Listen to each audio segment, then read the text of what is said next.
Bollywood silver screen presenting thunder force. सन 1983 में अर्थ पर कॉस्मिक रेज पड़ने की वजह से इंसानों के दिमाग पर बहुत गहरा असर पड़ा और बहुत सारे ऐसे इंसान थे जो सुपर विलन्स में कन्वर्ट हो गए, यानी कि वो आम लोगों से ताकतवर हो गए, उन्हें सुपर पावर्स मिली। इन रेज का असर उन्हीं लोगों के दिमाग पर हुआ था जो बुरे लोग थे। बुरे लोगों को ये शक्ति मिली थी और अब ऐसे लोगों को मिसक्रिएंट्स कहा जाता है, जो आम इंसानों को मारते हैं। लोग अब इनसे बहुत ज्यादा डर चुके हैं, इसीलिए सब ने अपनी जीवन शैली को बहुत सीमित कर दिया है। हर कोई कहीं भी नहीं जा सकता और ऐसे एक दिन ये एक ट्रेन के ऊपर हमला करते हैं, जिसमें ये कई लोगों को मार देते हैं और इसी में एमिली नाम की एक बच्ची के माता पिता भी होते हैं। एमिली को इस बात से बहुत गुस्सा आता है और वो तय करती है कि आज नहीं तो कल वो इन सब मिसक्रिएंट्स को यानी कि सुपर विलन्स को खत्म कर देगी। हालांकि वो एक छोटी बच्ची है, लेकिन अब उसने जिंदगी में हर वो काम करना बंद कर दिया है जो बच्चे करते हैं। ना वो किसी से ज्यादा बात करती है, ना वो खेलती है। वो सिर्फ इसी चीज पर रिसर्च करती है कि कैसे वो मिसक्रिएंट्स को खत्म कर सकती है। वो दिन रात लगातार यही सोचती रहती है। दरअसल एमिली ये कर सकती है क्योंकि वो बहुत ही इंटेलिजेंट है। वो अपनी क्लास में सबसे स्मार्ट होती है। हर टीचर उसे पसंद करते हैं और इस बात से उसके जो क्लासमेट्स होते हैं उन्हें बहुत बुरा लगता है। इसीलिए अधिकतर बच्चे क्लास में उसे बुली करते हैं। और एक दिन क्लास के बाद दिखाया जाता है जहां पर एक लड़का उसे धक्का देकर नीचे गिरा देता है और तभी वहां पर उसी की एक क्लासमेट आती है जिसका नाम लीडिया है, जो एमिली को पसंद करती है। वो उस बच्चे को एक पंच मारती है और एमिली को अपने साथ ले जाती है। दरअसल लीडिया हमेशा एमिली को प्रोटेक्ट करती है। एमिली उसे बताती है कि मैं ऐसे एक्सपेरिमेंट, ऐसी रिसर्च करना चाहती हूँ जिससे मैं आम इंसानों को सुपर हीरोज बना दूं, ताकि वो मिसक्रिएंट्स को खत्म कर दे और हमारी दुनिया पहले जैसी हो जाए। मैं अपने माँ बाप की मौत का बदला लेना चाहती हूँ। और अब जहाँ एक तरफ वो अपने काम में, अपनी रिसर्च में पूरा फोकस करती है, वहीं लीडिया हमेशा उसकी रक्षा करती है। वहीं एमिली का अब अगले दिन एग्जाम होता है और रात भर पढ़ रही होती है। तभी उसके पास लीडिया आती है।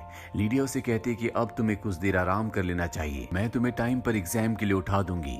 पर जब उसकी आंखें खुलती है तो वो देखती है कि लीडिया भी सो रही है और वो एग्जाम के लिए लेट हो चुकी है। इस बात पर एमिली को बहुत गुस्सा आता है। इन दोनों के बीच में आर्ग्यूमेंट्स होना शुरू हो जाते हैं और लीडिया के पास उसका जो फ्रेंडशिप बैंड होता है वो उसे वहीं पर फेंक कर चली जाती है। और अब कई साल बीत चुके हैं। लीडिया और एमिली कभी आपस में नहीं मिली, इन दोनों ने कभी बातें नहीं की। लीडिया जो कि अब एक ट्रक ड्राइवर है और जब एक दिन वो काम से वापस जा रही होती है तभी वो देखती है कि वहां पर कुछ मिसक्रिएंट्स इंसानों के ऊपर हमला कर रहे हैं। इसमें एक लड़की भी होती है जिसका नाम लेजर है और लेजर उसके ऊपर भी अपनी बीम से हमला करती है, लेकिन लीडिया बच जाती है। मिसक्रिएंट्स वहां से चले जाते हैं और अब लीडिया को एमिली का फोन नंबर मिलता है। वो उसे मैसेज करती है। बहुत सालों से इन दोनों ने बात नहीं की। दरअसल कल इनके स्कूल की रीयूनियन है जहां पर इनके क्लासमेट सभी एक बार दोबारा से मिलेंगे, इसीलिए एमिली को उसने मैसेज किया होता है। एमिली कहती है मैं कोशिश करूंगी लेकिन कल मुझे कहीं जाना है। अगले दिन रीयूनियन पर एमिली नहीं आ पाती और यहाँ पर लीडिया को पता चलता है कि एमिली अब एक बहुत बड़ी साइंटिस्ट बन चुकी है। लीडिया को लगता है कि आज भी एमिली पार्टीज में आने से दूसरों को फेस करने में डरती है, इसीलिए वो पार्टी में नहीं आई। वो उसके ऑफिस चली जाती है, जो देखकर वो पूरी तरह से हैरान होती है क्योंकि ये एक बहुत बड़ा ऑफिस होता है। और अब एमिली उसके सामने आती है। एमिली उसे देखकर खुश है। वो कहती है कि मैं आना चाहती थी लेकिन काम में बिजी होने की वजह से मैं नहीं आ पाई। दरअसल लीडिया यहाँ पर चीजों को छेड़ रही होती है। एमिली कहती है कि तुम्हें यहाँ पर किसी भी चीज को नहीं छेड़ना, ये सब बहुत खतरनाक हो सकता है। लेकिन लीडिया उसकी बात नहीं मानती। वो कुछ बटन्स को ऑन कर देती है। इसके बाद वो वहां पर रखे हुए एक बेड के ऊपर लेट जाती है और अब उसके हाथ अपने आप ही लॉक हो जाते हैं और सीरम उसके चीक्स के अंदर इंजेक्ट हो जाते हैं। अभी यहाँ पर एमिली और उसके साथी आ जाते हैं और ये देखकर उन्हें बहुत गुस्सा आता है। एमिली कहती है मैंने कई सालों में इस सीरम को बनाया था ताकि मैं सुपर हीरोज को बना सकूं, लेकिन अब तुमने मेरे पूरे मिशन को, पूरे एक्सपेरिमेंट को पूरी तरह से खत्म कर दिया। कि जिस सीरम से वो एक ट्रेंड सोल्जर को सुपर हीरो बनाना चाहती थी ताकि वो मिसक्रिएंट्स को खत्म कर सके, अब वो लीडिया की बॉडी के अंदर इंजेक्ट हो चुका है, यानी कि पावर्स उसके अंदर है। इस बात से एमिली बहुत हताश हो जाती है और तब उसे ख्याल आता है कि पावर तो अब भी किसी न किसी इंसान के अंदर ही है। उसे लीडिया को ट्रेन करना होगा। लीडिया की ट्रेनिंग शुरू हो जाती है। उसे बहुत हार्ड ट्रेनिंग करवाई जाती है क्योंकि अब उसके अंदर पावर्स हैं, इसीलिए वो ट्रेनिंग आराम से कर लेती है। यहाँ एमिली ने इतने सालों में एक्सपेरिमेंट्स करके एक ऐसी पिल बनाई होती है जिसे खाने के बाद वो खुद गायब हो जाती है, यानी कि अब उसके अंदर भी शक्तियां हैं। अब इन्हें एक दिन पता चलता है कि शहर में मिस्क्रिएंट्स ने एक शॉप के ऊपर हमला किया है। इसीलिए दोनों के दोनों अपनी खास सुपर हीरोज की ड्रेस पहनकर एक खास गाड़ी में उस जगह पहुंच जाते हैं जहां पर मिस्क्रिएंट्स होते हैं। ये दोनों अपनी पावर्स का इस्तेमाल करके सभी मिस्क्रिएंट्स को हरा देते हैं। यहाँ पर एक अजीब हाथों वाला मिस्क्रिएंट होता है जिसका नाम जेरी है, और जब लीडिया उसे देखती है तो उसकी तरफ अट्रैक्ट होना शुरू हो जाती है। ये सब कुछ एमिली देख लेती है और उसे होश में लाती है। अब सीसीटीवी कैमरे में सारी की सारी फुटेज पूरी तरह से रिकॉर्ड हो चुकी है, जिससे लोगों को ये पता चल जाता है कि दो ऐसे इंसान हैं जिनके अंदर सुपर पावर्स है, तो मिस्क्रिएंट्स को हराने में सक्षम है। इसीलिए अब लोगों को उनसे डरने की जरूरत नहीं है। वहीं एमिली और लीडिया अपनी टीम का नाम रखते हैं थंडर फोर्स। लोग इनसे अब बहुत खुश हैं, लेकिन एक ऐसा आदमी भी है जो इनसे खुश नहीं है। दरअसल ये मिस्क्रिएंट्स का लीडर है और यही उन्हें इंसानों के ऊपर हमला करने के लिए, उन्हें लूटने के लिए कहता है, ताकि इसके पास एक ऐसा मुद्दा हो जिससे इंसानों को ये कह सके कि ये मिस्क्रिएंट से उन्हें बचाएगा, जिसके बदले इंसान इसे वोट देंगे और ये पावर में आ जाएगा। लेकिन अब एमिली और लीडिया के आने के बाद उसका ये प्लान पूरी तरह से खत्म हो जाता है। लोगों को अब उसके सहारे की, उसकी बातों की कोई भी जरूरत नहीं है। उसका गुस्सा इस बात से बहुत ज्यादा भड़क जाता है क्योंकि अब वो इलेक्शन हार चुका है और वो अपनी खास मिस्क्रिएंट्स को, जिसका नाम लेजर है, जिसने एक बार लीडिया के ऊपर हमला भी किया था, लीडिया और एमिली के पास जाता है और इन दोनों से कहता है कि तुम भी मेरी टीम में शामिल हो जाओ, नहीं तो तुम्हारे लिए बिल्कुल भी अच्छा नहीं होगा। लेकिन ये दोनों उसकी बातें नहीं मानती, जिससे उसे बहुत गुस्सा आता है और वो लेजर से अपने एक आदमी को मारने के लिए कहता है। दरअसल ये उसका अपना ही गुस्सा शांत करने का एक तरीका होता है। और अब वो प्रेस कॉन्फ्रेंस करता है जिसमें वो नए मेयर को, जिन्होंने इसे हराया है, उसे अपनी एक पार्टी में इनवाइट करता है, क्योंकि इलेक्शन हारने के बाद भी इसने अपनी हार नहीं मानी और ये मेयर को मरवाकर एक बार फिर से इलेक्शन करवाना चाहता है ताकि खुद से मेयर बन जाए। जेरी वो मिस्क्रिएंट जिसके अजीब से हाथ है, जो लीडिया को पसंद करता है, लीडिया भी उसे पसंद करती है।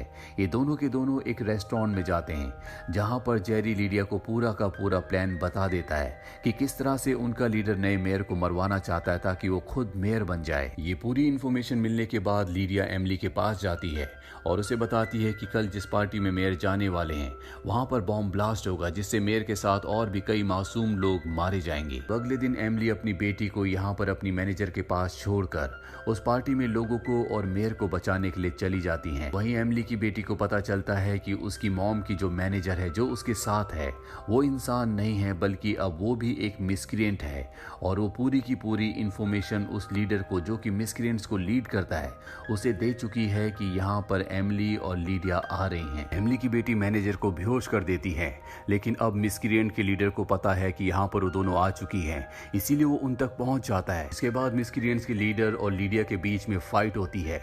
इन दोनों के अंदर बहुत पावर्स है, इसीलिए एक दूसरे के ऊपर ये लगातार हमला कर रहे होते हैं। वहीं एमिली और लेजर के बीच में फाइट हो रही होती है, लेकिन लेजर एमिली से बहुत ज्यादा शक्तिशाली है और एक पल ऐसा आता है जब वो एमिली को मारने वाली होती है, लेकिन इससे पहले कि वो एमिली को मारती, यहाँ पर सुपरसोनिक स्पीड से कोई आता है और स्पीड से अपने साथ ले जाता है और एमिली देखती है कि ये और कोई नहीं बल्कि उसकी बेटी है। दरअसल उसने अपनी बॉडी के भी अंदर सुपर सोल्जर का सीरम इंजेक्ट कर दिया होता है, जो उसकी मॉम ने अब और भी बना दिया था और अब उसके अंदर भी सुपर पावर्स हैं। वहीं दूसरी तरफ लीडर को दिखाया जाता है जो लीडिया को मारने वाला होता है, लेकिन इससे पहले कि वो उसे मारता, वहां पर जेरी आ जाता है जो अपने अजीब हाथों से उसे रोकता है और कहता है कि तुम ऐसा नहीं कर सकते, क्योंकि वो लीडिया से प्यार करता है। गुस्से में लीडर उसके दोनों हाथों को उखाड़ देता है और तभी पीछे से लीडिया आती है जिसके हाथ में एक बहुत बड़ा पिलर होता है और वो उस पिलर से उसे हिट करके बिल्डिंग से बाहर फेंक देती है। और अब यहाँ पर लीडर ने जो बॉम्ब लगाया होता है वो भी ब्लास्ट होने वाला होता है, जिससे मेयर के साथ यहाँ पर हर एक इंसान मारा जाएगा।